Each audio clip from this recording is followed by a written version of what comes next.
जब श्री रामचंद्र साजई बरियतिया रे साजले बरतिया अरे सुगना बोलही एक बात रे लनवाय रे सुगना बोलही एक बात रे लनवा।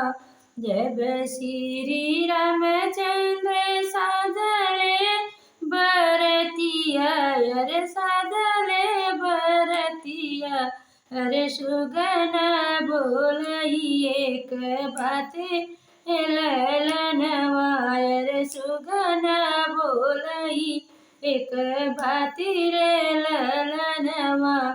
अरे सिरवा पे सोहेला सोने के मऊरवा अरे मो सोने कई मऊरवा अरे लरिया लटकई झोपेदार रे लनवा अरे लरिया लटकई झोपेदार रे लनवा।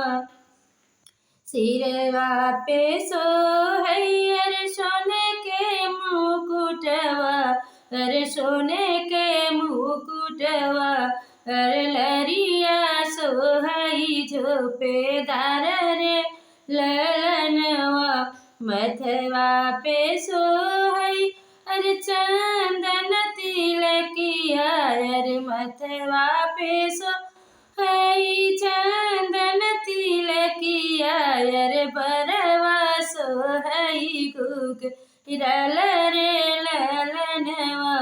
अरे अखिया में सोहई अरे काले काले कजरा अरे अखिया में सोहई अरे काले काले कजरा अरे गलवा में मोतियन के हार रे लनवा अरे गले बीच मोतियन हार रे ललनवा।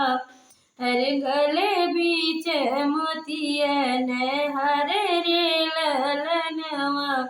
अंगिया में सोहयन के पियर पीताम्बर अरे पियर पीताम्बर अरे गले बीच सोहला हरे रे ललनवा अरे गले बीच कुंदन हरे रे ललनवा।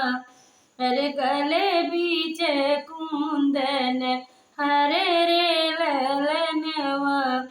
अरे तनी महया अरे देखे सर बरियतिया अरे सब लोगे चले हर साई रे ललनवा।